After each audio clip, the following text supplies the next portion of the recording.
Okay यार, so hello everyone and welcome back to Yasmeen Syed official.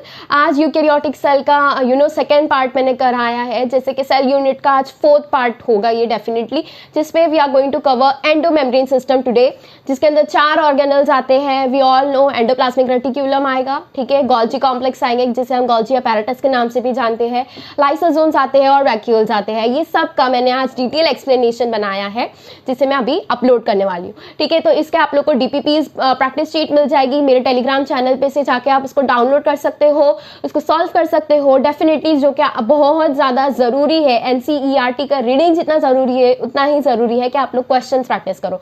तो questions practice करने के लिए you can definitely join telegram channel Yasmeen Syed official, link उसका मैंने डिस्क्रिप्शन में दे दिया है। बस क्वेश्चंस प्रैक्टिस करो। और आज की एनसीईआरटी रीडिंग बहुत ज़्यादा इंपॉर्टेंट होने वाली है, बिकॉज यहाँ से cell the unit of life का ये बहुत इंपॉर्टेंट पार्ट है एंडोमेम्ब्रेन सिस्टम। एक क्वेश्चन तो आने के चांसेस होते ही है, तो या तो एक क्वेश्चन यहाँ से आ सकता है, या तो माइटोकॉन्ड्रिया प्लास्टिड से आ सकता है, या तो फिर न्यूक्लियस का कोई पार्ट से आ सकता है। सेंट्रियोल्स इतना ज्यादा जरूरी नहीं है।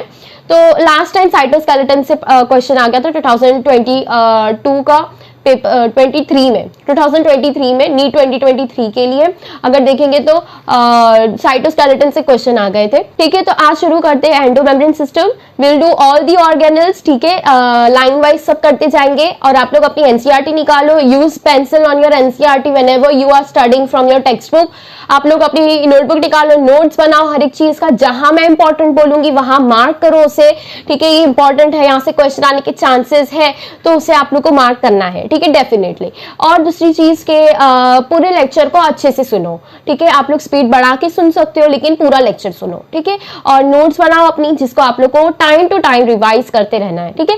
और फिर उसके बाद में क्वेश्चंस प्रैक्टिस करने हैं। और जहां पे भी आप लोग को लग रहा है कि ये टॉपिक में मैं लैग कर रहा हूँ, या फिर ये टॉपिक ऐसा है जो मेरे लिए डिफिकल्ट हो रहा है, तो उसको आप लोग टाइमली रिवीजन दो। उसका दूसरे लेक्चर्स देख के आप लोग उसको क्लियर करने की कोशिश करो, अगर एक लेक्चर से नहीं हो रहा है तो, ठीक है। तो इस तरीके से you will be able to cover all your difficult moderate topic, सब कवर कर पाओगे।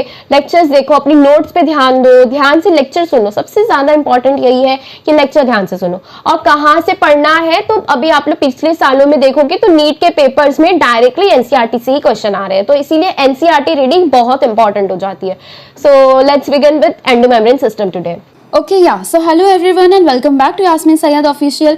आज का lecture cell the unit of life का आज पार्ट 4 होने वाला है। सबसे पहले पार्ट में हमने ओवरव्यू समझा, इंट्रोडक्शन किया, उसके बाद में प्रोकैरियोटिक सेल वाला पार्ट एक लेक्चर में हुआ है, और then finally we started eukaryotic cell, जिसके अंदर सेल मेम्ब्रेन और सेल वॉल लास्ट लेक्चर में हुआ था। अब इस लेक्चर में हम कोशिश करेंगे एंडोमेम्ब्रेन सिस्टम करने की, ठीक है। हर एक पार्ट्स के लिए अलग अलग लेक्चर बनाना पड़ रहा है। फर्स्टली आई थॉट कि ये पूरा जो चैप्टर है 3 पार्ट्स में, लाइक फॉर एग्जांपल पहले इंट्रोडक्शन, फिर प्रोकैरियोटिक, फिर यूकैरियोटिक कर लेना चाहिए। लेकिन देन आई रियलाइज्ड कि यूकैरियोटिक सेल वाला जो पार्ट है वो काफी लेंथी है, तो I can not just jumble up all the topics in one particular video. I have to make parts, ठीक है, in order to make a clear understanding among students, right. तो इसलिए मैंने अभी सबसे पहले सेल मेम्ब्रेन और सेल वॉल करा दिया, ठीक है। और मैंने ये आप लोगों को लास्ट लेक्चर बताया था कि जैसे जैसे ऑर्गेनल्स आते जाएंगे, ठीक है, और वो ऑर्गेनल्स की हम अंडरस्टैंडिंग, पूरी रीडिंग, एक्सप्लेनेशन हो जाएगा, उसके बाद में हम आके वापस से ये वाला डायग्राम रीड करेंगे, इसकी स्टडी करेंगे, तब आप लोग को ये इमेज जो है ज्यादा क्लियरली समझ आएगी, क्लियर अंडरस्टैंडिंग आप लोग के दिमाग में बैठेगी। ऑलराइट, अब हमारे पास में क्या बचता है? सबसे पहले एंडोमेम्ब्रेन सिस्टम, ठीक है, जो आज के लेक्चर में कवर होने वाला है, ठीक है। सेल मेम्ब्रेन वाला जो पार्ट है, fluid mosaic model, that is very important, और बहुत छोटा सा टॉपिक है, लेकिन क्योंकि मैंने डेप्थ में एक्सप्लेन किया है तो लॉन्ग, ठीक है, लेंथी हो जाता है video. So I will recommend you, ठीक है, हर एक लेक्चर, हर एक पार्ट को अच्छे से देखो। यू स्टिल हैव टाइम, ठीक है, हर एक लेक्चर को अच्छे से देखो। You can increase your speed, ठीक है, 1.5 1.75 पे रख के आप देख सकते हो इसे, ठीक है, ताकि क्लियरली आप लोग को सब चीज समझ में भी आए और आप लोग का टाइम भी बच जाए, ठीक है। तो आज एंडोमेम्ब्रेन सिस्टम करेगी, जिसके अंदर हमारे पास में 4 सब टॉपिक्स है। पहला है हमारे पास में एंडोप्लाज्मिक रेटिक्यूलम, फिर है गोल्जी कॉम्प्लेक्स, ठीक है, जिसे हम गोल्जी बॉडीज के नाम से जानते हैं, और तीसरा आ जाता है lysosomes, and then finally we have vacuoles, ठीक है। सो ये बहुत ही इंटरेस्टिंग टॉपिक है, क्योंकि ये जो आज हम करने जा रहे हैं, ठीक है, ये पूरे सिस्टम के बारे में पढ़ने जा रहे हैं, जो एक कोऑर्डिनेटेड सिस्टम है, जो एक दूसरे से डायरेक्टली लिंक्ड है। इसीलिए इसके अंदर 4 अलग अलग तरीके के ऑर्गेनल्स के बारे में स्टडी की जाती है और इसके अंदर दूसरे कोई ऑर्गेनल्स इंक्लूडेड नहीं है। तो आज के लेक्चर में हम पूरा ये समझेंगे, उसके बाद में will move on to mitochondria and plastids, ठीक है, जो कि एक थोड़ा लेंथी टॉपिक है। प्लास्टिड्स बहुत ही इंटरेस्टिंग, और ये आप लोग को प्लास्टिड्स अच्छे से पढ़ने की जरूरत है, माइटोकॉन्ड्रिया अच्छे से पढ़ने की जरूरत है, क्योंकि माइटोकॉन्ड्रिया का बहुत ही मेजर रोल आप लोग को रेस्पिरेशन में दिखेगा और प्लास्टिड्स का मेन रोल आपको फोटोसिंथेसिस में मिलेगा। तो इसीलिए हर एक टॉपिक को सही से ध्यान से पढ़ के, ठीक है, उसको अकम्प्लिश करो और उसके आगे जो भी डीपीपी जहां से भी आप लोग को मिल रही है जो कि एनसीईआरटी बेस्ड है, ठीक है, उसे सॉल्व करने की कोशिश करो। ऑल राइट, ठीक है। तो अभी हम शुरू करने जा रहे हैं विद एंडोप्लाज्मिक रेटिक्यूलम सबसे पहले, ठीक है। एंडोमेम्ब्रेन सिस्टम क्या है पहले ये समझेंगे, then will move on to final parts. अच्छा, अब इसके अंदर साइटोस्केलेटन तक आता है, ठीक है। तो वी विल ट्राई कि नेक्स्ट लेक्चर में हमारा जो है साइटोस्केलेटन तक हो जाए, then will move on to cilia, flagella और न्यूक्लियस करने की कोशिश करेंगे, ठीक है। तो अभी आज के लेक्चर में तो हम एंडोमेम्ब्रेन सिस्टम ही करने वाले हैं, उसके अलावा और कोई टॉपिक नहीं होने वाला है। पूरा एंडोमेम्ब्रेन सिस्टम आज हम कवर करेंगे, ठीक है। So starting from the very first point, very important, endomembrane system है क्या? This is not required now, right.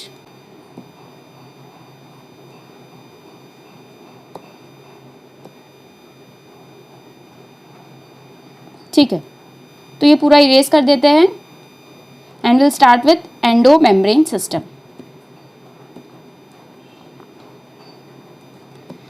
ठीक है, एंडोमेम्ब्रेन सिस्टम में फर्स्टली हमें क्या पढ़ना है, और सबसे पहले ये समझना है कि एंडोमेम्ब्रेन सिस्टम होता क्या है, इसके अंदर क्या चीजें आती है और इसको क्यों एक पूरा ठीक है कलेक्टिव ग्रुप बनाया गया है। पहले तो ये समझना बहुत जरूरी है, ठीक है। तो जैसे कि हमें पता है, while each of the membranosus organelles is distinct in terms of its structure and function.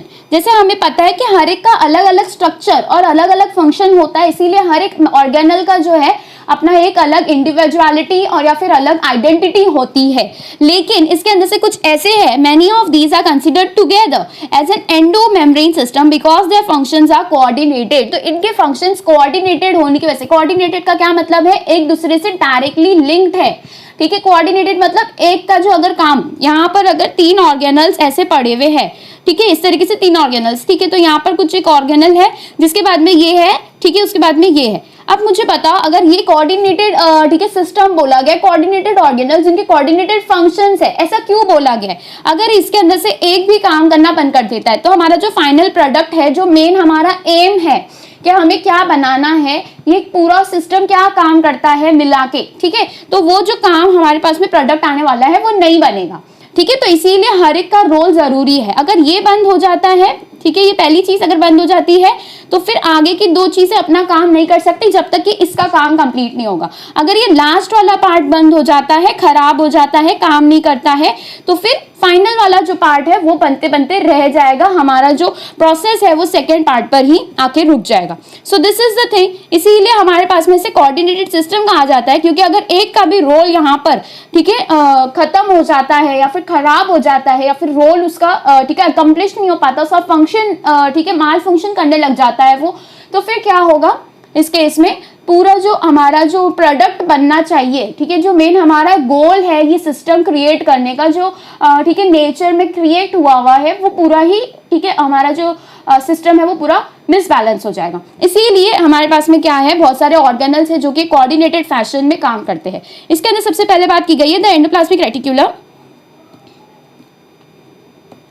देखो, द एंडोमेम्ब्रेन सिस्टम इंक्लूड, ठीक है, क्या क्या आएगा इसके अंदर, एंडोप्लाज्मिक रेटिक्यूलम, ठीक है। ये आप लोग के लिए नए वर्ड्स होंगे, आप लोग फर्स्ट टाइम रीड कर रहे होगे, सेकंड टाइम, या फिर आप लोग को बहुत सारी नॉलेज ऑलरेडी होगी, लेकिन आप लोग को ठीक है अगर आप बिगिनर हो तो ये सारे ठीक है टर्म्स का आप लोग को ठीक है आप लोग को यूज टू होना पड़ेगा, ठीक है। सो नेक्स्ट आ जाता है गोल्जी कॉम्प्लेक्स। अब ये सारे वर्ड्स क्या है, इसके अंदर क्या मीनिंग है, क्या रोल है, वो हम आगे पढ़ेंगे, ठीक है। लाइसोसोम्स और फिर फाइनली आता है वैक्यूल्स। वैक्यूल्स तो आप लोग को पता है प्लांट सेल्स में मिलते हैं, ठीक है, हमारे एनिमल सेल्स में वैक्यूल्स नहीं मिलते। Since the functions of the mitochondria, chloroplast and peroxisomes are not coordinated with the above components, ठीक है।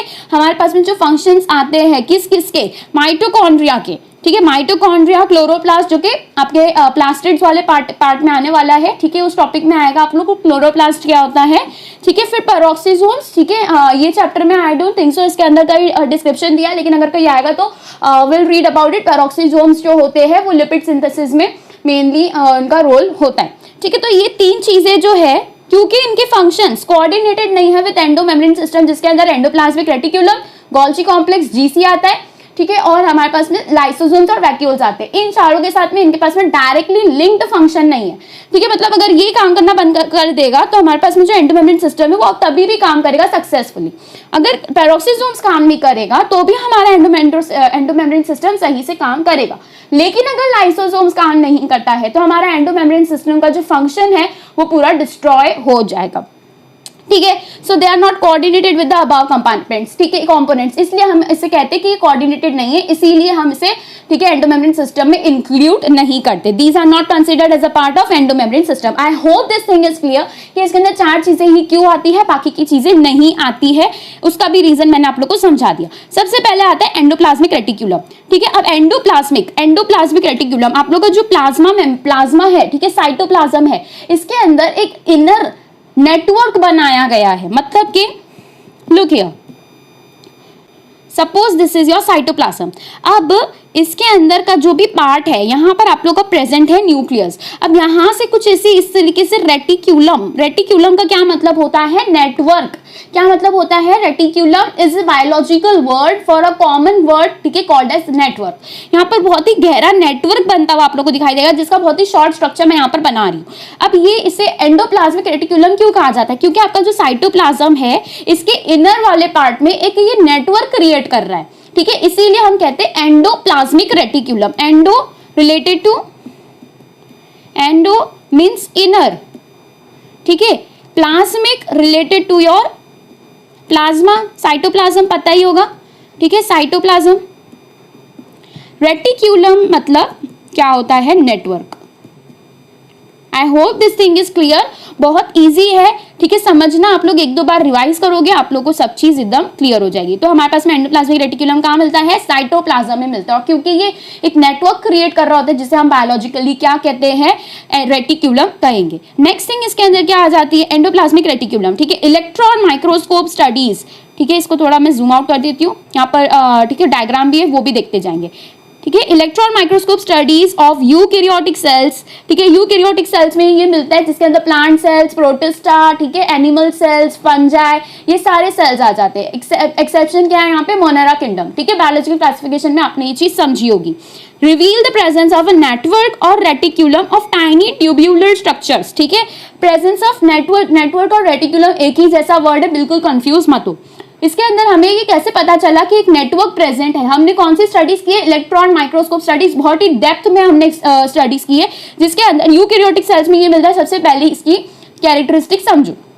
दूसरा कि किस तरीके से प्रेजेंट होता है, एक नेटवर्क बनाता है साइटोप्लाज्म में, और कैसा नेटवर्क होता है, वो टाइनी ट्यूब्यूलर स्ट्रक्चर्स का होता है, जो कि स्कैटर्ड मतलब फैला हुआ होता है in cytoplasm, that is called as endoplasmic reticulum, ER इसे हम कहते हैं। अब इसके अंदर ट्यूब्यूलर स्ट्रक्चर्स क्या है, तो हम जैसे जैसे पढ़ते जाएंगे वैसे वैसे यहाँ पर मार्क करते जाएंगे। Now this is my pen, ध्यान से देखो, ये जो चीजें दिख रही है, दिस थिंग, ये क्या है, ये ट्यूब्यूलर स्ट्रक्चर है, ये एक बाउंड्री क्रिएट कर रहा है, बराबर है।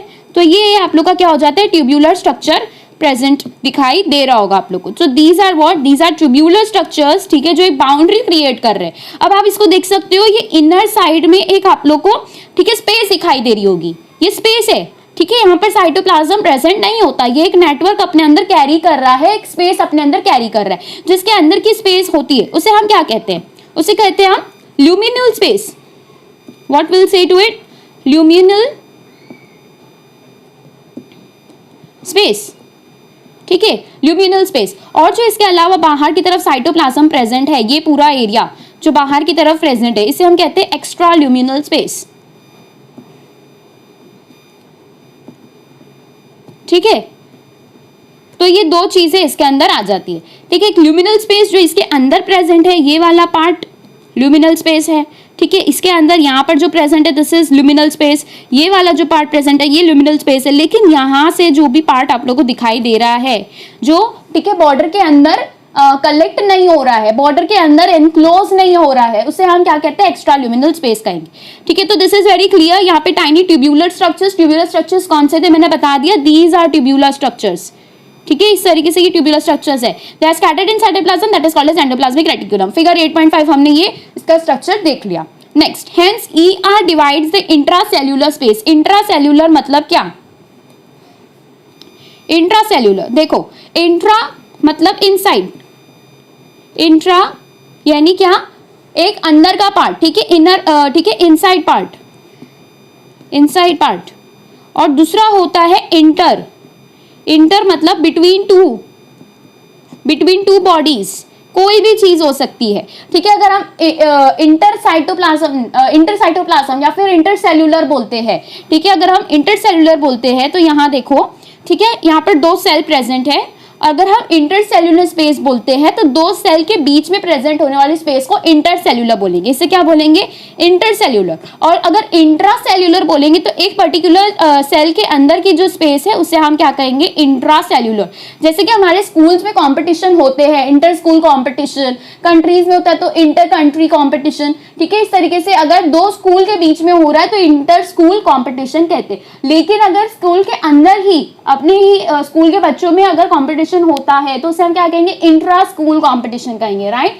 तो इस तरीके से हम इधर भी ये वर्ड को यूज करते हैं। तो ये समझो आप लोग कि इंट्रासेल्यूलर जो पार्ट है, जो स्पेस है, उसके अंदर 2 कंपार्टमेंट्स बन रहे हैं because of this ER।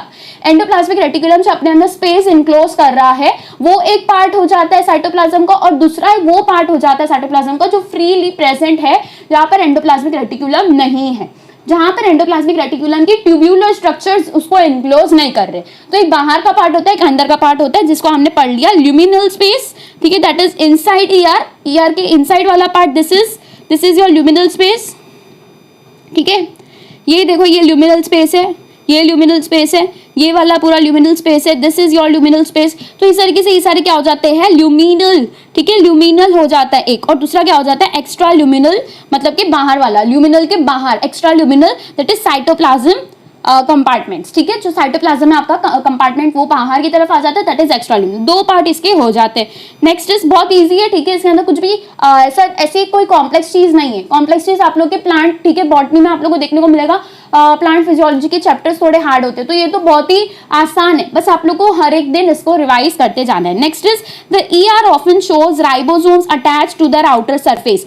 ER जो होता है इसके अंदर हम लोग को राइबोसोम्स देखने को मिलता है। राइबोसोम्स का कम से कम हमने 2 बार 3 बार टॉपिक हमने पढ़ चुके, ठीक है, हर बार मैंने आप लोग को एक्सप्लेन कर चुकी, प्रीवियस लेक्चर्स में भी आप लोग को देखने को मिल जाएगा। राइबोसोम्स क्या होते हैं, प्रोटीन सिंथेसिस में हाईली इन लोग का काम देखा जाता है। राइबोसोम्स के 2 सब यूनिट्स होते हैं, एक स्मॉलर एक लार्जर। प्रोकैरियोट्स में हमको 70S मिलता है और यूकैरियोट्स में वी हैव 80S, ठीक है, राइबोसोम, ठीक है। तो they are attached to their outer surface, ribosomes मिलते हैं, right. The endoplasmic reticulum bearing ribosomes, ठीक है, ऑन देयर जो एंडोप्लाज्मिक रेटिकुलम, 2 तरीके के एंडोप्लाज्मिक रेटिकुलम हमें देखने को मिलते हैं। अगर एक के पास में उसकी बॉडी पर, उसके ट्यूबुलर स्ट्रक्चर पे क्या प्रेजेंट होता है, राइबोसोम प्रेजेंट होता है, मैं दिखाऊंगी वो भी, ठीक है। अगर वो प्रेजेंट होता है तो वो सरफेस कैसा हो जाता है, रफ हो जाता है। एक पर्टिकुलर यहाँ पर एक बॉडी है, इस तरीके से कोई चीज प्रेजेंट है, अगर इसके ऊपर इस तरीके से राइबोसोम्स प्रेजेंट है तो इसका जो सरफेस है वो कैसा हो रहा है, एक तरीके से रफ हो रहा है, राइट। तो ऐसे वाले राइबोसोम को हम क्या कहेंगे, रफ एंडोप्लाज्मिक रेटिकुलम कहेंगे। और अगर एब्सेंस है, मतलब एब्सेंट है मतलब नहीं है, दे अपीयर स्मूथ। अगर एज इट इज बॉडी इधर पे प्रेजेंट है और यहाँ पर कोई भी चीज प्रेजेंट नहीं है तो वो स्मूथ हो जाएंगे, that is called as what, smooth endoplasmic reticulum. तो 2 तरीके के आपके पास आ जाते हैं on the basis of what, presence and absence of ribosome. अब यहाँ पर ठीक है, इसके अंदर कहाँ दिया हुआ है, डायग्राम में कहाँ दिया हुआ है, इट्स वेरी क्लियर, दिखाई दे दिया होगा अब तक तो आप लोग को। देखो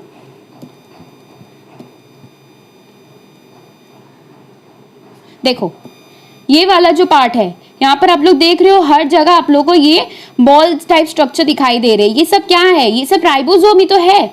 यहाँ के पूरे ट्यूबुलर स्ट्रक्चर से आप लोगों को क्या दिखाई दे रहे हैं, ठीक है, बॉल शेप स्ट्रक्चर, ये क्या है, ये राइबोसोम है। यहाँ पर इसकी नेमिंग की गई होगी, देखो दिस इज राइबोसोम। तो ये वाला जो पार्ट दिख के आता है ये कैसा हो जाता है आप लोग का रफ एंडोप्लाज्मिक रेटिकुलम, RER जिसे हम कहते हैं। अब यहाँ पर राइबोसोम प्रेजेंट नहीं है, ये एंडोप्लाज्मिक रेटिकुलम का ही एक पार्ट है, लेकिन यहाँ पर राइबोसोम प्रेजेंट नहीं है। बॉडी पे राइबोसोम्स होते हैं, वो यहाँ पर प्रेजेंट नहीं है, तो इसे हम क्या कहते हैं, स्मूथ एंडोप्लाज्मिक रेटिकुलम, SER। अब इसका डिफरेंस होने का वजह क्या है, ये दो अलग अलग चीज हमें मिलती क्यों है? जब एंडोप्लाज्मिक रेटिकुलम है तो वो एक ही तरीके का क्यों नहीं है, दो तरीके का क्यों है? देखो, एंडोप्लाज्मिक रेटिकुलम का ना एक काम होता है, एक फंक्शन होता है जिसे हम कहते हैं वी से इट एज, उसको क्रिएट करता है, उसे बनाता है, ठीक है। तो बेसिकली एक चीज, एक कोई भी एक मॉलिक्यूल, कोई कंपाउंड अगर कोई बना रहा है, ठीक है, वो एंडोप्लाज्मिक रेटिकुलम के अंडर में वो काम होता है। अगर रफ, ठीक है, रफ एंडोप्लाज्मिक रेटिकुलम हुआ तो उसके पास में राइबोसोम प्रेजेंट हो गया, और राइबोसोम क्योंकि हर जगह वहां पर ही प्रेजेंट होते हैं हर बार, ठीक है, जहां पर क्या हो रहा होगा, प्रोटीन सिंथेसिस हो रहा होगा। तो अगर ऐसा एंडोप्लाज्मिक रेटिकुलम आप लोग को दिखाई देता है जो कि RER है, रफ है, जिसके पास में राइबोसोम्स प्रेजेंट है, तो वो किस फंक्शन में, ठीक है, उसका पार्टिसिपेशन होगा, ऑफ कोर्स प्रोटीन सिंथेसिस में होगा, ठीक है। तो ये चीज याद रखो, एंडोप्लाज्मिक रेटिकुलम, ठीक है, हैविंग व्हाट, हैविंग राइबोसोम्स, ठीक है, they are RER, rough endoplasmic reticulum, and they are included, ठीक है, they are involved in functions of protein synthesis, वो प्रोटीन सिंथेसिस कर रहे होंगे। अब जिसके पास में एब्सेंट है, ठीक है, जिसके पास में राइबोसोम प्रेजेंट नहीं है, वो स्मूथ एंडोप्लाज्मिक रेटिकुलम है, और वो किस काम में अपना रोल रहेगा, उसका क्या रोल रहेगा, तो उसका रोल रहेगा लिपिड सिंथेसिस, ठीक है, लिपिड सिंथेसिस करेगा, या तो फिर ठीक है, स्टेरॉइडल हार्मोन्स क्रिएट करेगा, ठीक है। तो यहाँ पर आने वाले हैं आगे, देखो, so RER is frequently observed, ठीक है, in the cells actively involved in protein synthesis. So here it's pretty clear कि ये कहाँ हमें मिलता है, जो RER है वो प्रोटीन सिंथेसिस और उसके सिक्रीशन है, मतलब ये प्रोटीन बनाएगा राइबोसोम्स की हेल्प से, और फिर फाइनली वो आगे उसको सिक्रीट करेगा। आगे किसे सिक्रीट करेगा वो भी हम समझेंगे, गोल्जी बॉडीज के पास में जाती है वो चीज, और फिर वो आगे किस तरीके से पैकेजिंग होता है, वो फाइनल उसका क्या, ठीक है, डेस्टिनेशन होता है, वो भी हम समझेंगे, ठीक है। So they are extensive and continuous with the outer membrane of the nucleus. ये सबसे पहले RER हमको मिलते ही कहाँ है, तो न्यूक्लियस के बाद में जो सबसे पहला ऑर्गेनल उसको लग के हमें मिलता है, न्यूक्लियर पोर से लग के हमें जो मिलता है वो क्या है, that is your rough endoplasmic reticulum. So you can see over here. अब हम जाएंगे इस पर्टिकुलर डायग्राम में, और वहां पर जाके हम समझेंगे कि देखो ये हमारा न्यूक्लियस है, एनिमल सेल का अगर एग्जांपल ले तो ये हमारा न्यूक्लियस है, और इसके पास में जो चीजें मिल रही है दैट इज नथिंग बट, ये देखो, ये जो चीजें यहाँ पर मिल रही है ये क्या है, आप लोग की रफ एंडोप्लाज्मिक रेटिकुलम, जो कि एकदम उसके पास लग के मिल रही, ठीक है। और इसके पास में क्या प्रेजेंट है, राइबोसोम्स इस तरीके से प्रेजेंट है। और फिर दूर दूर की तरफ जो ठीक है, यहाँ पर देखो, यहाँ की तरफ ये वाला जो पार्ट है, यहाँ पर राइबोसोम्स एब्सेंट है, इसे हम क्या कहेंगे, स्मूथ एंडोप्लाज्मिक रेटिकुलम। देखो यहाँ पर स्मूथ एंडोप्लाज्मिक रेटिकुलम, यहाँ पर भी स्मूथ एंडोप्लाज्मिक रेटिकुलम है, मतलब यहाँ पर क्या प्रेजेंट नहीं है, राइबोसोम प्रेजेंट नहीं है। ये किस काम में आएगा, ठीक है, लिपिड सिंथेसिस में आएगा। जो आप लोग को न्यूक्लियस से लग के मिल रहा है वो आप लोग का क्या हो जाता है, that is basically your rough endoplasmic reticulum, ठीक है। यू कैन सी हियर, यहाँ पर नेमिंग दी गई है, ठीक है, अपनी अपनी टेक्स्ट बुक में से देखो। So that is your RER, और एक हो जाता है SER। नेक्स्ट थिंग, ठीक है, so with the outer they are extensive मतलब ह्यूज नेटवर्क फॉर्म कर रहे हैं। ये जितने दिखाई दे रहे हैं 1 2 3 4 5 ऐसे नहीं होते, बहुत ज्यादा डीप में नेटवर्क वो क्रिएट करते हैं, क्योंकि वहां पर एक्सटेंसिवली क्या देखने को मिलता है, प्रोटीन सिंथेसिस देखने को मिलता है। Next is the smooth endoplasmic reticulum is the major site for synthesis of lipid. यहाँ पर क्या देखने को मिलेगा हमें, सिंथेसिस ऑफ लिपिड। लिपिड में एक और एक सब क्लास आता है जिसे हम स्टीरॉइड्स कहते हैं। तो स्टीरॉइडल हार्मोन्स जो बेसिकली बन रहे हैं वो भी एक तरीके का लिपिड ही है, ठीक है। So in animal cells lipid like steroidal hormones are synthesized in SER। तो एनिमल सेल्स में ठीक है एक्सक्लूसिवली हमें देखने को मिलता है कि हर एक ऐसे सेल में स्मूथ एंडोप्लाज्मिक रेटिकुलम जहां पर प्रेजेंट है वहां पर स्टीरॉइडल हार्मोन्स का भी ठीक है सिंथेसिस होगा, ठीक है। तो स्मूथ एंडोप्लाज्मिक रेटिकुलम कैसा होता है, विदाउट राइबोसोम होता है, लिपिड बनाता है। लिपिड आप लोगों को पता होगा, प्रोटीन पता होगा, right. Lipid is a type of what,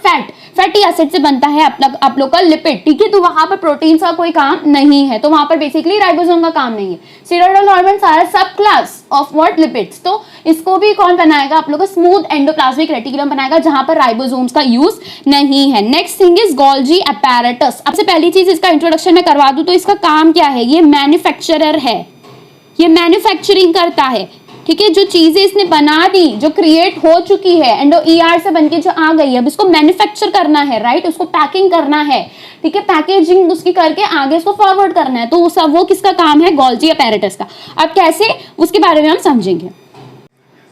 all right, तो अभी सबसे पहले समझिए कि गोल्जी अपैरेटस में क्या क्या चीजें हैं जो आप लोग को याद रखनी है, ठीक है। बहुत ही छोटा सा है ये पैराग्राफ और ज्यादा डेप्थ में एक्सप्लेनेशन आप लोग को नहीं दिया हुआ है। बहुत जो की पॉइंट्स आप लोग को ज्यादा याद करने की जरूरत है वही मैं आप लोग को यहाँ पर समझाऊंगी, ठीक है। सभी चीजें पढ़ेंगे लेकिन उस चीज पर ज्यादा फोकस मेरा रहेगा, ठीक है। कैमिलो गोल्जी, ठीक है, ये साइंटिस्ट का नाम है जिन्होंने इसे डिस्कवर किया था, ठीक है, इसे सबसे पहले ऑब्जर्व किया था। इन्होंने क्या ऑब्जर्व किया था, he first observe densely stained reticular structures. देखो गौर से समझो इस चीज को कि कैसे डिफाइन किया जा रहा है। इन्होंने ऑब्जर्व की थी ये चीज को सबसे पहले अंडर माइक्रोस्कोप, ठीक है। तो लेकिन इन्होंने क्या ऑब्जर्व किया था, that observation is very important. तो ये कैसा कैसा दिखा इन्हें लगा कि ये डेंसली स्टेन्ड है, पहली चीज, ठीक है। ये कैसे दिखने में आ रहा था, densely stained reticular structures. What are reticular structures, network बनाने वाले स्ट्रक्चर्स को, मतलब बहुत ही डेप्थ में नेटवर्क यहाँ पर बन रहे थे, ठीक है। रेटिक्यूलर रिलेटेड टू नेटवर्क, ठीक है, नेटवर्क बन रहा था किसका, वो पर्टिकुलर जो चीज आप लोग को मिल रही थी, रेटिकुलर मतलब बहुत ही नेटवर्क बनाने वाली चीजें मिल रही थी। नेटवर्क बनाने से क्या मतलब है कि इस तरीके से ये जो है चीजें मिलती है, ऐसे कुछ इस तरीके से यहाँ पर स्ट्रक्चर्स दिखाई दिए। और ये सिर्फ इतने ही नहीं होते, बहुत डेप्थ में वो चीजें दिखाई देती है, मतलब बहुत सारी वो होती है। मतलब कि आई थिंक 10 से 20 आप समझो ऐसे स्ट्रक्चर्स वहां पर होते हैं, ऐसे सिस्टरली प्रेजेंट होते हैं। तो रेटिक्यूलर स्ट्रक्चर था वो पहला पॉइंट, ठीक है। दूसरा पॉइंट क्या कि वो डेंसली स्टेन था। ये डेंसली स्टेन से क्या मतलब निकल के आता है, हमारे पास में एक स्टेनिंग प्रोसीजर होता है जो हर एक ऑर्गेनल के लिए हम स्टेन करके उसको, ठीक है, माइक्रोस्कोप के अंडर में हम उसे क्लियरली देख सकते हैं, ठीक है। तो उस चीज के लिए हम उसको क्या करते हैं, स्टेनिंग प्रोसीजर से, ठीक है, फॉलो करते हैं। तो स्टेनिंग प्रोसीजर में क्या होता है, कुछ ऑर्गेनल्स डार्कली स्टेन्ड हो जाते हैं। डार्कली स्टेन, डेंसली स्टेन से ये मतलब है कि अगर ये ऑर्गेनल यहाँ पे पड़ा है तो इसके आसपास जो है डार्क स्टेन करके ये हाईलाइट हो जाएगा, जिसकी वजह से हमें अंडर माइक्रोस्कोप वो ज्यादा हाईलाइटेड तरीके से दिखाई देता है। कुछ लाइटली स्टेन्ड होते हैं, ठीक है, जिसकी वजह से वो कलर को क्या नहीं कर पाते, अपने अंदर स्टेन नहीं कर पाते, अपने ऊपर हाईलाइट नहीं कर पाते, तो जिसकी वजह से वो माइक्रोस्कोप में लाइटली स्टेन दिखाई देते हैं और हाईलाइट नहीं होते। तो हर एक ऑर्गेनल के, ठीक है, मेम्ब्रेन के हिसाब से, उसके कंपोजिशन के हिसाब से अलग अलग तरीके का वो स्टेनिंग अपने ऊपर लेता है। तो ये इसको जो स्टेनिंग प्रोसीजर हमने दिया तो ये डार्कली स्टेन हुआ, डेंसली स्टेन स्ट्रक्चर था, ठीक है, नियर द न्यूक्लियस। और ये कहाँ मिला हमें, नियर द न्यूक्लियस। न्यूक्लियस के पास सबसे पहला ऑर्गेनल क्या मिलता है, एंडोप्लाज्मिक रेटिक्यूलम। क्या काम करता है, प्रोटीन और लिपिड्स बनाने का काम करता है। लिपिड्स और steroids are nothing but lipids only. और ये लिपिड्स और स्टेरॉइड्स जो है ये कौन बनाता है, SER बनाता है, स्मूथ एंडोप्लाज्मिक रेटिक्यूलम, ठीक है। प्रोटीन्स कौन बनाता है, RER, रफ एंडोप्लाज्मिक रेटिकुलम, जिसके पास में क्या होते हैं, खुद के राइबोसोम्स होते हैं।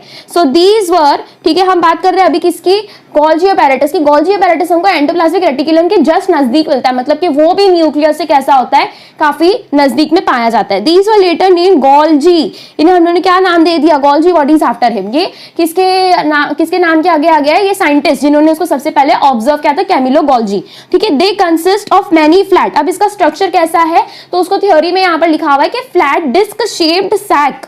सैक क्या होता है, बेसिकली इस तरीके से इसके अंदर कैरी करने के लिए स्पेस होती है, तो उस पर्टिकुलर पार्ट को हम कहते हैं sac.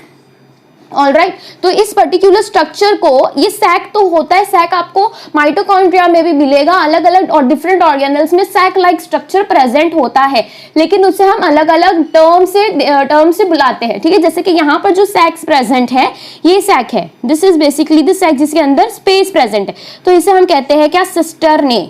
What do we call it, सिस्टरने, ठीक है। ऐसी क्रिस्टे आप लोगों को मिलेगा जो माइटोकॉन्ड्रिया में होता है, तो इसके अंदर बहुत सारी आप लोगों को, ठीक है, कंफ्यूजन होगी, तो इसका मैं सबसे मेन बता देती हूँ।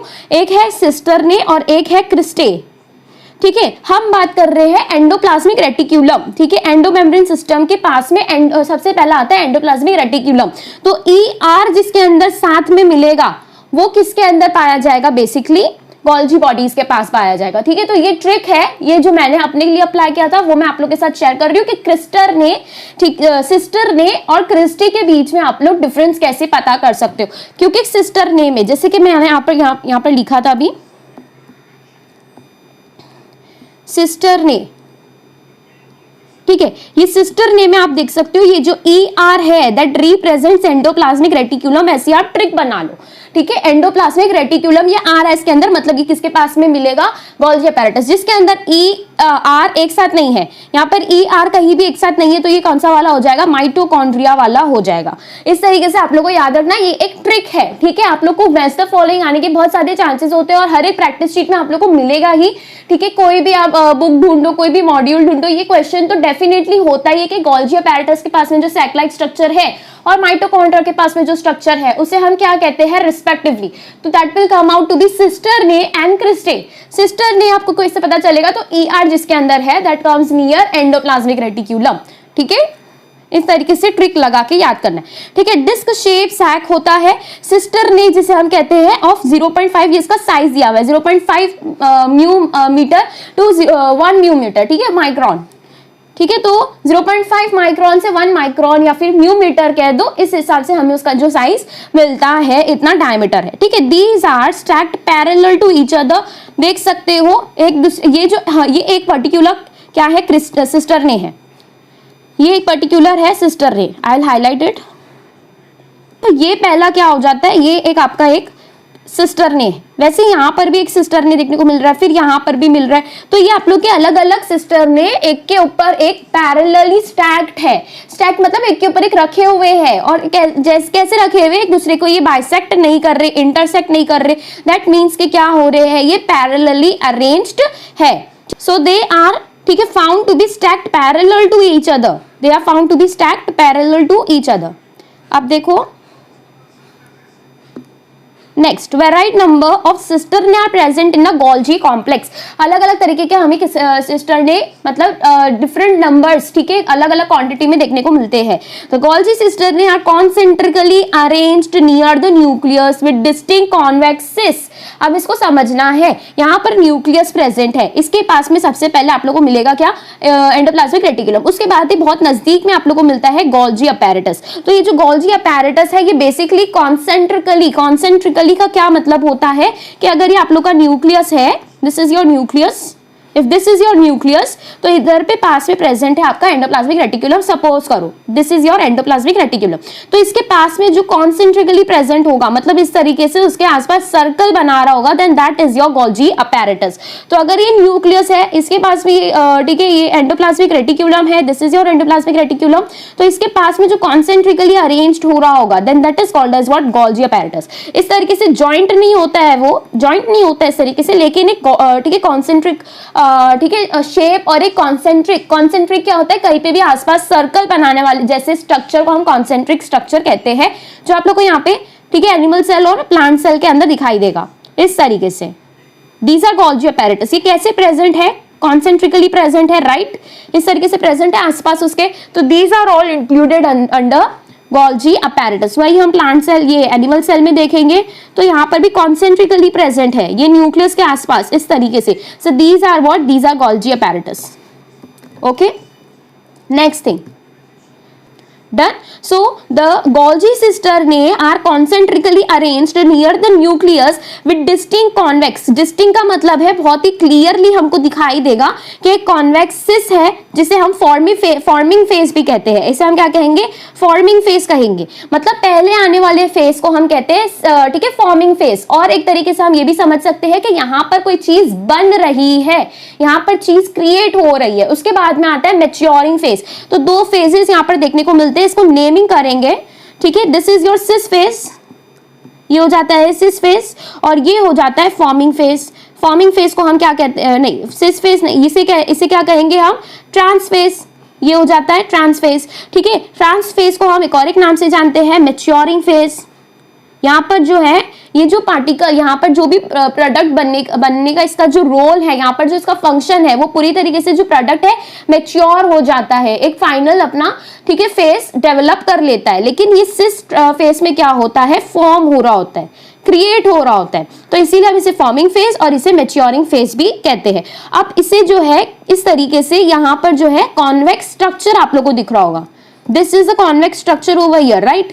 तो इस तरीके से, इसलिए हम इसे क्या कहेंगे, कॉन्वेक्स फेज भी कहते हैं, convex cis face, convex cis face. पहले क्या आता है, कॉन्वेक्स सिस फेस, और दूसरी तरफ ये जो स्ट्रक्चर मिल रहा है this is called as concave trans face, concave trans face. और यहां से ये जो निकलता हुआ दिखाई दे रहा है that is nothing but your vesicle, just a second,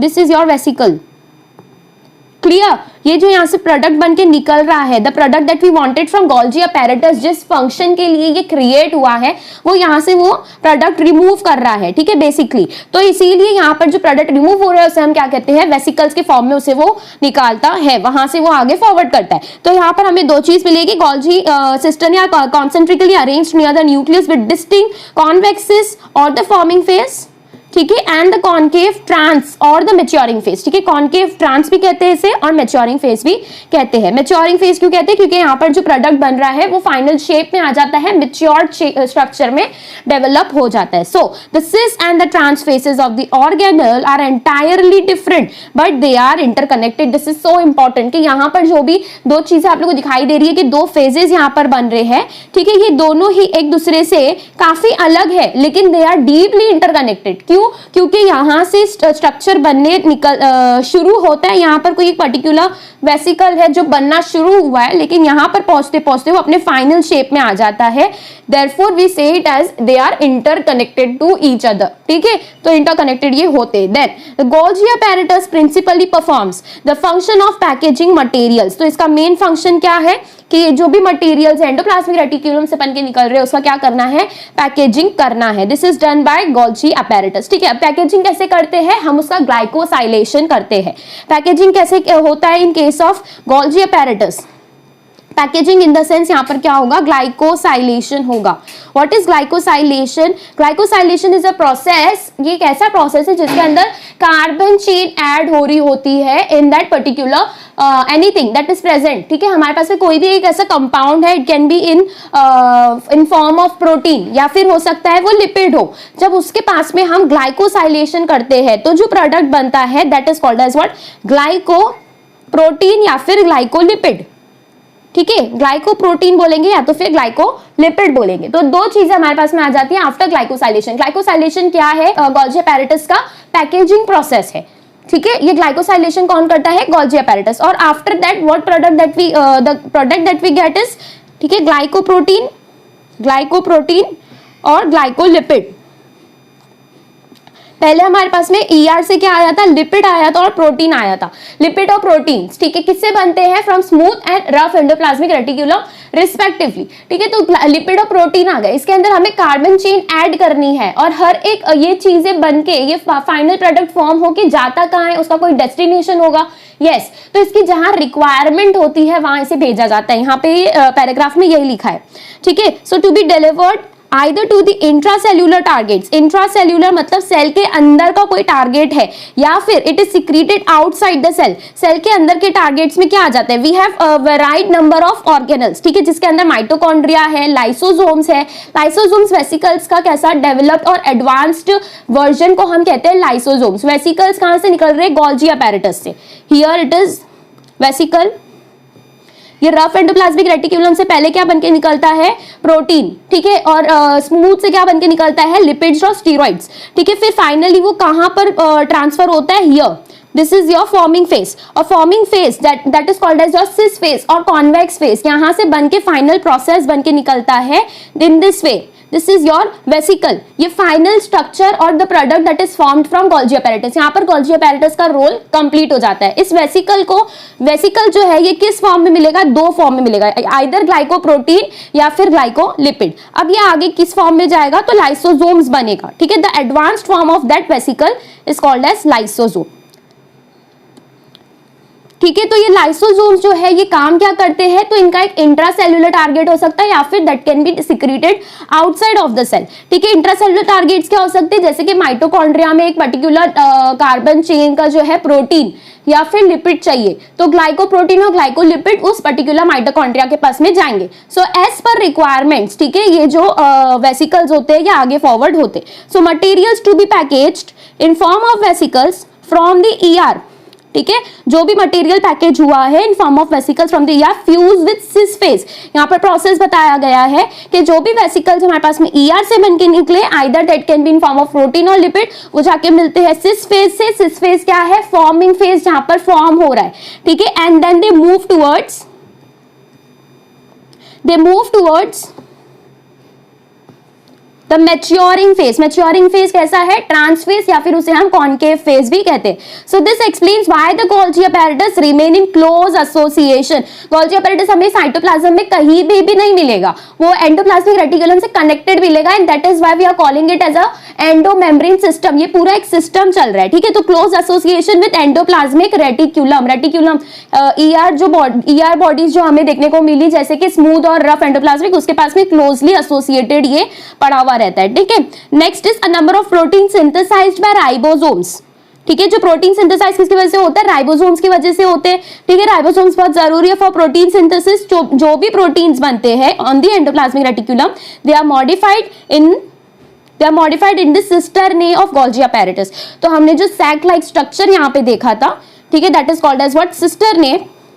वो सिस्टर्ने का काम क्या होता है, इसे पैकेजिंग करने का। ये जो प्रोटीन्स बन के निकले हैं बेसिकली यहाँ पर आके वो क्या होते हैं, उनका पैकेजिंग होता है। तो यहाँ पर पूरा प्रोसेस समझाया गया है which I have explained you multiple times now, ठीक है। तो number of protein synthesized by ribosomes on the endoplasmic reticulum, they are modified in the cisternae of Golgi apparatus before they are released from its trans phase. Trans phase क्या है, maturing phase है। I am repeating it multiple times ताकि आप लोग को ये याद हो जाए लेक्चर में, ठीक है। ट्रांसफेज क्या है, कॉनकेव फेज है, और द मैच्योरिंग फेज, ठीक है। तो यहाँ पर ये क्या हो जाएगा, मॉडिफाई हो जाएगा। मॉडिफिकेशन क्या हो रहा है यहाँ पर, ग्लाइकोसाइलेशन इज द मॉडिफिकेशन। तो आप लोग को ऐसे क्वेश्चंस नहीं आने चाहिए कि यहाँ पर तो प्रोटीन था, यहाँ पे आके ग्लाइकोप्रोटीन कैसे हो गया, वहां पर लिपिड था, यहाँ पे आके ग्लाइकोलिपिड क्या हो गया। तो ये काम ही है गोल्जी अपैरेटस का, उसका मॉडिफिकेशन। और मॉडिफिकेशन में क्या आता है, ग्लाइकोसाइलेशन। ग्लाइकोसाइलेशन क्या है, एडिंग एनी ग्लाइको मतलब कार्बोहाइड्रेट। कार्बोहाइड्रेट क्या होता है, सिंपल कार्बन चेन होती है, ठीक है। तो वो जो कार्बन चेन हम ऐड कर रहे हैं वेरिएबल नंबर की हो सकती है, कोई भी नंबर की हो सकती है, एज पर टारगेट पे डिपेंड करता है कि उसे कितने नंबर की कार्बन चेन चाहिए, उस हिसाब से हम कार्बन चेन ऐड करते हैं। जैसे कि हमारे पास में प्रोटीन है, इसके पास में कार्बन चेन ऐड करनी है। ये एक ऐसी ओवरव्यू में आप लोगों को बता रही हूँ कि इस तरीके से कार्बन चेन ऐड करनी है, 5 कार्बन की चेन ऐड करनी है, ये आप लोग का बन जाता है ग्लाइकोप्रोटीन, ठीक है। ये अगर एक प्रोटीन है, दिस इज योर प्रोटीन, ठीक है, ऊपर हमने कार्बन चेन ऐड कर दी, ये हो गया इसका ग्लाइकोसाइलेशन। तो ये क्या बन जाएगा, ग्लाइकोप्रोटीन बन जाएगा। ऑल राइट, वेरी इंपॉर्टेंट, बहुत ईजी है, कुछ हार्ड नहीं है इसमें, ठीक है। Before they are release from its trans phase. So Golgi apparatus is the important site of formation of glycoproteins and glycolipids. NCERT में ये नहीं समझाया गया कि मॉडिफिकेशन क्या हो रहा है, क्योंकि again that will come out to be more, ठीक है, डेप्थ एक्सप्लेनेशन, ठीक है। तो ये नहीं बताया गया कि क्या मॉडिफाई कर रहा है वो, लेकिन आप लोग को ये समझना जरूरी है कि ग्लाइकोसाइलेशन एक ऐसी चीज होती है जिसकी वजह से प्रोटीन्स और लिपिड्स ग्लाइकोप्रोटीन्स और ग्लाइकोलिपिड्स में तब्दील हो जाते हैं, चेंज हो जाते हैं, ठीक है। That is the modification that is performed by Golgi apparatus. तो यहाँ पर हमारा गोल्जी अपैरेटस हो गया और हमारा एंडोमेम्ब्रेन सिस्टम में एंडोप्लाज्मिक रेटिकुलम हो गया, ठीक है। तो ये 2 स्टेप अभी तक हमारे हो गए और हम पहुंच गए हैं वेसिकल्स तक। अब ये वेसिकल्स जब एडवांस स्टेज में जाते हैं तब हम उसे कहते हैं लाइसोसोम्स। ओके, तो नेक्स्ट आप समझेंगे लाइसोसोम्स क्या होते हैं। लाइसोसोम्स में सिंपल एक चीज मैं आप लोग को लिख के बता दूं, जो आप लोग को अगर पूरी एनसीईआरटी पढ़ने के बाद भी नहीं याद आ रहा है तो ये चीज याद रख लो, एडवांस्ड फॉर्म ऑफ वेसिकल्स। जो भी वेसिकल्स बन के निकल रहे हैं फ्रॉम गोल्जी अपैरेटस वही हमारे क्या बन जाते हैं, लाइसोसोम्स बन जाते हैं। So these are membrane bound vesicular structures. Vesicular structures का क्या मतलब है, vesicular structures in the sense ऐसे पर्टिकुलर मेम्ब्रेन बाउंड ऐसे स्ट्रक्चर होते हैं, ऐसे गोल स्ट्रक्चर होते हैं, ठीक है, जिसके अंदर पर्टिकुलर ठीक है पैकेजिंग मटेरियल प्रेजेंट होता है जो उसके अंदर पैकेज्ड हुआ हुआ है। तो ये ही आपके क्या है, ग्लाइकोप्रोटीन्स या ग्लाइकोलिपिड्स जो है आप लोग के इसके अंदर पैकेज्ड किए हुए होते हैं। So these are called as what, lysosomes, ठीक है। Vesicular structures formed by the process of packaging in the Golgi apparatus. साफ साफ यहाँ पर लिखा है गोल्जी अपैरेटस जो बना के दे रहा है वो वेसिकुलर स्ट्रक्चर्स आगे कैसे हो जाते हैं, मेम्ब्रेन बाउंड हो जाते हैं, इसे हम कहते हैं क्या, लाइसोसोम्स, ठीक है। These are lysosomes are membrane bound vesicular structures formed by the process of packaging in the Golgi apparatus. जो भी पैकेजिंग हुई है गोल्जी अपैरेटस में वो आगे जाके एडवांस्ड होके क्या बनता है, लाइसोसोम, ठीक है। Next is isolated lysosomal vesicles. Isolated lysosomal जो अलग अलग अपने अपने इसमें मिलते हैं, एक अकेले इंडिविजुअली मिलते हैं। Isolated lysosomal vesicles have found to be very rich in almost all types of hydrolytic enzymes. Hydrolytic enzymes क्या होते हैं, एनीथिंग जिसको वो लाइसिस कर दे, लाइसिस मतलब ब्रेक डाउन कर दे। लाइटिक क्या होता है, लाइसिस, लाइटिक क्या होता है, lytic is called as what, lysis, और लाइसिस का क्या मतलब है, ब्रेक डाउन, ठीक है। तो ये जो प्रोसेस जो अंडरगो करता है ऐसे एंजाइम्स, ठीक है, हाइड्रोलाइटिक एंजाइम्स इसके पास में मिलते हैं जो क्या करेगा, अच्छे अच्छे कंपाउंड्स को तोड़ के रख देगा। अच्छे अच्छे कंपाउंड्स में क्या आता है, जैसे कि ठीक है लाइपेजेज आते हैं, प्रोटीजेज आते हैं और कार्बोहाइड्रेजेज आते हैं। कि कुछ लोगों को पता होगा कि कार्बोहाइड्रेजेज क्या होते हैं, प्रोटीजेज और लाइपेजेज क्या होते हैं। मैं अभी आप लोगों को समझाती हूँ। Hydrolysis related to any compound, ठीक है, जिसको हम तोड़ सकते हैं। उसके अंदर चार कंपाउंड आते हैं जो हमें लाइसोसोम्स में मिलते हैं। एक कंपाउंड यहाँ पर नहीं लिखा है, ठीक है, एक एंजाइम आप लोगों को यहाँ पे नहीं लिखा है, उसको भी ऐड करना है। एक और एंजाइम आता है इसके अंदर, न्यूक्लिएजेस, ठीक है। सबसे पहले हम समझेंगे न्यूक्लिएजेस क्या है, यही समझ लो सबसे पहले। न्यूक्लियसेस, न्यूक्लियसेस न्यूक्लिक एसिड को तोड़ने वाला। हमारे पास में आरएनए है या फिर डीएनए है, तो ऐसे अगर पार्टिकल्स हमारे पास में प्रेजेंट है लाइसोसोम के अंदर तो उसे वो तोड़ देगा, ठीक है। तो ये हो जाते हैं न्यूक्लियसेस। लाइपेजेस क्या होते हैं, अगर लिपिड के फॉर्म में या फिर ग्लाइकोलिपिड ऐसी कोई चीजें प्रेजेंट है उसके अंदर तो उसके अंदर का लिपिड वाला पार्ट पूरा वो ब्रेक डाउन कर देगा, डिस्ट्रॉय कर देगा। तो ये हो जाता है लाइपेजेस, उसको कट कर देगा, बेसिकली वो जो पूरी चेन है उसको कट कर देगा। इस तरीके से लिपिड की चेन होती है या फिर समझो प्रोटीन की है या तो फिर कार्बोहाइड्रेट की है। जब इसको वो इस तरीके से तोड़ देता है देन दैट पर्टिकुलर एंजाइम जो है उसे हम ये सारे एंजाइम्स हमें मिलते हैं लाइसोसोम के अंदर और उसे हमने कैसे नाम दिया है, लाइपेजेस जो लिपिड को तोड़ता है, प्रोटीएजेस जो प्रोटीन को तोड़ता है, ठीक है, और कार्बोहाइड्रेट्स जो कार्बोहाइड्रेट को तोड़ता है, ठीक है। तो कार्बोहाइड्रेट्स में क्या आ जाते हैं, it can be any chain, कोई भी ग्लूकोज आ सकता है, फ्रक्टोज आ सकता है, सक्रोज आ सकता है, कुछ भी आ सकता है।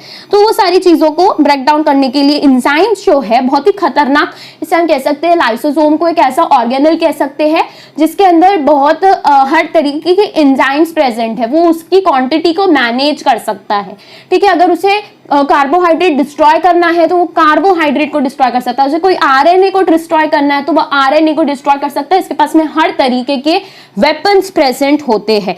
तो ये किस में मिलते हैं हमें, लाइसोसोम्स में। They are optimally active at the acidic pH. Acidic pH बहुत इंपॉर्टेंट चीज यहाँ पर लिखी हुई है कि ये आप लोग को कब एक्टिव फॉर्म में मिलेंगे, they are optimally active at the acidic pH. Acidic pH पे आप लोग को मिलेंगे, ठीक है। ऑप्टिमली एक्टिव मतलब सबसे ज्यादा अपने बेहतरीन स्टेट में काम कर रहा होगा ही, ठीक है। वैसे अगर आप बेसिक पीएच में लेके जाओगे तो ये बंद कर देगा काम करना, बेसिक पीएच में इसके एंजाइम्स काम नहीं करते, ठीक है। तो एक एसिडिक पीएच होता है कुछ अंडर 7, ठीक है, pH under 7 that is called as acidic pH. तो उस पर्टिकुलर पीएच में ये काम करेगा। These enzymes are capable of digesting, ठीक है, carbohydrate, protein, lipids and nucleic acids. ये मैं आप लोगों को समझा चुकी हूँ। नेक्स्ट पर्टिकुलर पार्ट आता है वैक्यूल्स का। वैक्यूल्स बहुत ही शॉर्ट टॉपिक है, इतना कुछ इंपॉर्टेंट नहीं है, इसे मैं बोल सकती हूँ बहुत ही बेसिक सा है, सब लोग को याद हो जाता है, ठीक है, कोई टेंशन लेने की बात तो है ही नहीं इसके अंदर। फिर हमारा जो है एंडोमेम्ब्रेन सिस्टम कंप्लीट हो जाएगा, ठीक है। तो वैक्यूल्स में क्या है, सबसे पहली चीज वैक्यूल्स में ये समझो, देखो vacuoles, the vacuole is a membrane bound space, ठीक है। मेम्ब्रेन बाउंड स्पेस है, ये पहली चीज याद रखो, ठीक है। They are found in cytoplasm, हमने ये ऊपर पढ़ चुका है प्लांट सेल के पास में यूकेरियोटिक का जब शुरू हुआ था कि वैक्यूल जो है आप लोग के ठीक है प्लांट सेल में ज्यादातर मिलते हैं, सेंट्रल वैक्यूल मिलता है, ठीक है, जो कि 90% आप लोग का प्लांट सेल का एरिया कवर करता है। उसके अंदर क्या प्रेजेंट होता है वो भी हम यहाँ पे समझेंगे। It contains water, SAP, excretory product and other materials not useful for the cell। तो यहाँ पर कोई भी ऐसी काम की चीज आप लोगों को दिखाई दे रही है नहीं, जो वो वैक्यूल के अंदर प्रेजेंट होता है, जो प्लांट सेल के वैक्यूल में देखा जाता है, सेंट्रल वैक्यूल में, वो क्या क्या चीजें हैं? तो वाटर मिलेगा, एक्सेसिव वाटर अगर प्लांट सेल के अंदर है। सैप क्या होता है?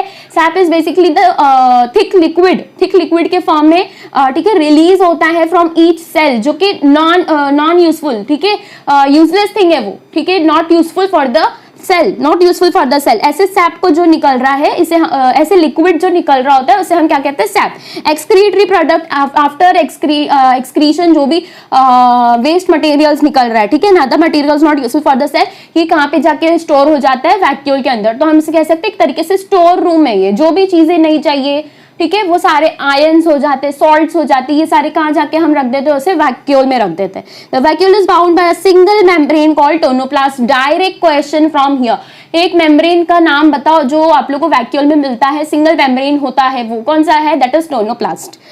बहुत important. Next is in plant cells the vacuoles can occupy up to 90% of the volume of the cell. मतलब कि आप लोग के पास में जो ये सेल है, इसके अंदर से सबसे ज्यादा जो आप लोग का पार्ट जो वॉल्यूम कैरी करेगा, ठीक है, सेल कैसा होता है? स्फेरिकल शेप में होता है, राइट। तो उसके अंदर जो सबसे ज्यादा वॉल्यूम अपना ठीक है कवर करता है, दैट इज योर वैक्यूल। उसके अंदर सबसे ज्यादा जो है मटेरियल्स प्रेजेंट होते हैं और उसका कंसेंट्रेशन भी ज्यादा होता है। समझेंगे कैसे? ठीक है, percentage of the cell in plants, ठीक है। The tonoplast facilitates the transport of a number of ions and other materials against concentration gradient, ठीक है। यहाँ पर क्या होता है हमारे पास में जो टोनोप्लास्ट प्रेजेंट है, इस तरीके से एक आपके पास में वैक्यूल है, दिस इज योर सेल, ठीक है, इसके अंदर एक वैक्यूल प्रेजेंट है और इसका जो मेम्ब्रेन है that is called as what? Tonoplast. This is your tonoplast. तो ये टोनोप्लास्ट जो कि सिंगल मेम्ब्रेन बाउंड है, ठीक है, टोनोप्लास्ट सिंगल मेम्ब्रेन बाउंड होता है, सिंगल मेम्ब्रेन है, ठीक है। ये वैक्यूल में जो मिलता है, इसके अंदर क्या ये जो मेम्ब्रेन होता है ये कौन सी चीजों को अलाउ करता है अपने अंदर आने के लिए? कुछ आयंस है, कुछ सॉल्ट्स है, ठीक है, transport of a number of ions and other materials against concentration. कुछ जैसे कि सैप हो गया, कोई एक्सक्रीटरी प्रोडक्ट है। अभी हमारे पास में हमें ये चीज पता है कि कोई भी दो लिक्विड यहाँ पर रख दो, ठीक है, इसका कंसंट्रेशन अगर यहाँ पर ज्यादा है तो ये यहाँ से यहाँ इजिली मूव कर सकता है, उसे कोई एनर्जी का रिक्वायरमेंट नहीं है, ठीक है, ये नॉर्मल अपना डिफ्यूजन कर सकता है। लेकिन जब हम अगेंस्ट कंसंट्रेशन ग्रेडियंट लेके जा रहे होते हैं, हम ये वैक्यूल में कंसंट्रेशन ज्यादा है क्योंकि सब चीज ऑलरेडी यहाँ पर भरी हुई है और हमारे पास में सेल में से जो भी रिमूव हो रहा है, ये आप लोग का सेल है, इसके अंदर दो चीजें हैं, एक जो साइटोप्लाज्म में चीजें प्रेजेंट है बहुत ही कम क्वांटिटी में, और यहाँ पर जो वैक्यूल के अंदर जो चीजें प्रेजेंट है बहुत ही ज्यादा क्वांटिटी में। तो साइटोप्लाज्म के अंदर के ये दो मॉलिक्यूल्स है और यहाँ पर देख लो कितने सारे मॉलिक्यूल्स प्रेजेंट है उस पर्टिकुलर कंपाउंड के। तो यहाँ पर यहाँ से यहाँ भेजना ईजी हो सकता है बिकॉज हम अलोंग द कंसेंट्रेशन जा रहे हैं, क्योंकि वैक्यूल में चीजें ज्यादा है, बहुत सारी चीजें वहां पर प्रेजेंट है, वहां पर बहुत डेंस, ठीक है, कंपाउंड हो गया, वो डेंस ऑर्गेनल हो गया ऑलरेडी, ठीक है, तो वहां से बाहर भेजना इजी है। लेकिन हमें वो नहीं करना है, हमें vacuole is a store house, एक ऐसे स्टोर रूम है वो, वहां पर आप लोग को चीजें भरनी है। तो हम क्या करते हैं? अगेंस्ट द कंसेंट्रेशन ग्रेडियंट, यहाँ पर कम है चीजें, इस चीज को हम अगेंस्ट द कंसेंट्रेशन ग्रेडियंट भेजते। तो क्या ये इजी होता है? नहीं, हमें क्या प्रोवाइड करनी पड़ेगी? एनर्जी, क्योंकि ये कैसा प्रोसेस हो जाता है? एक्टिव प्रोसेस हो जाता है। तो यहाँ पर टोनोप्लास्ट हेल्प करता है, इट फैसिलिटेट्स, मतलब वो हेल्प करेगा कुछ चीजों का ट्रांसपोर्ट करने में, ठीक है, against concentration gradient into the vacuole. Hence the concentration is significantly higher in vacuole, ठीक है। ये चीज मैं समझा चुकी हूँ कि कंसेंट्रेशन वैक्यूल में कैसे ज्यादा है और साइटोप्लाज्म में कैसे कम है, क्योंकि जितनी बार भी एक्सक्रीटरी प्रोडक्ट निकल रहा है सब जा रहा है कहाँ पे? वैक्यूल में। और जो भी दूसरी चीजें निकल रही है, वाटर कंटेंट निकल रहा है, हमने वैक्यूल में भेज दिया, not required for the cell, right.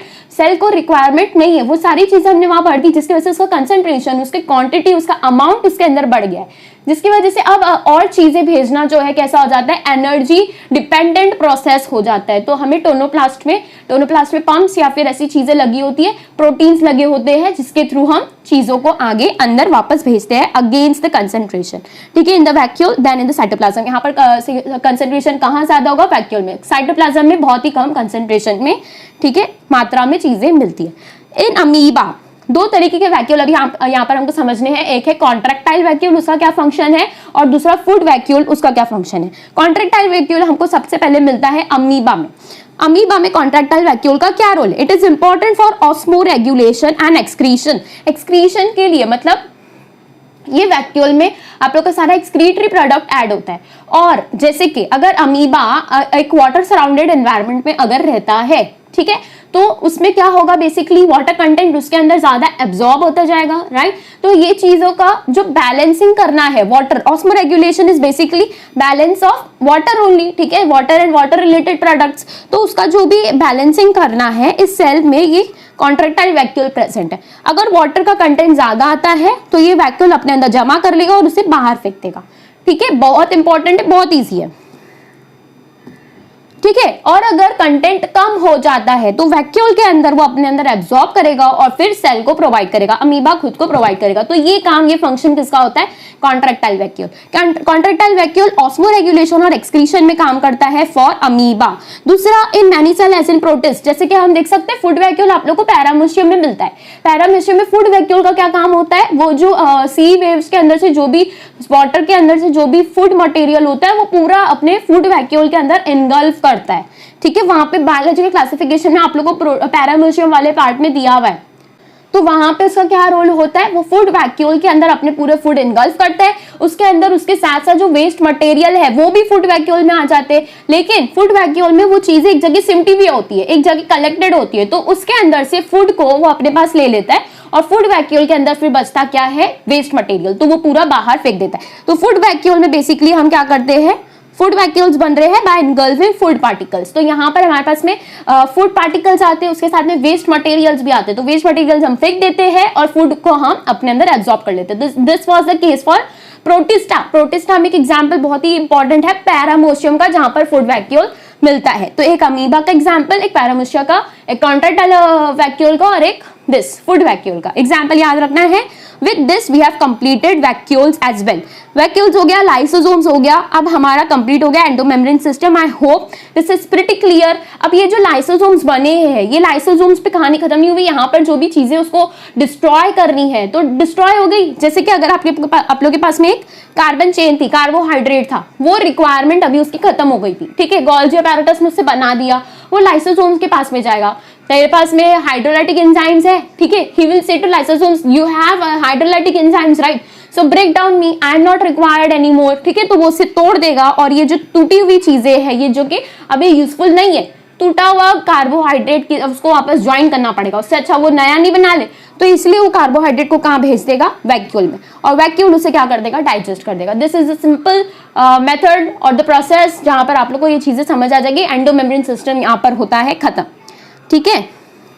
Next is mitochondria और फिर आता है प्लास्टिड्स, ठीक है, ये समझेंगे नेक्स्ट लेक्चर में। राइबोसोम से साइटोस्केलेटन भी खत्म कर देंगे नेक्स्ट लेक्चर में। Then will be moving on to cilia and flagella, जिसके बाद में हम करेंगे सेंट्रोसोम और सेंट्रियोल्स, क्योंकि ये दोनों के स्ट्रक्चर काफी ज्यादा मिलते जुलते हैं। फिर हम शुरू कर देंगे न्यूक्लियस वाला पार्ट, ठीक है। देखते हैं अब और इसके कितने पार्ट्स बनते हैं, बट टिल देन जितने भी पार्ट्स बन रहे हैं उसको अच्छे से रिवाइज करते जाओ, पढ़ते जाओ, नोट्स बनाओ, और जो भी प्रैक्टिस शीट में अपलोड कर रही हूँ उसको सॉल्व करो, ठीक है। बेसिकली बहुत ही नजदीक है, वीडियो सॉल्यूशंस भी अपलोड होने वाले हैं, ठीक है। So till then take care, good bye.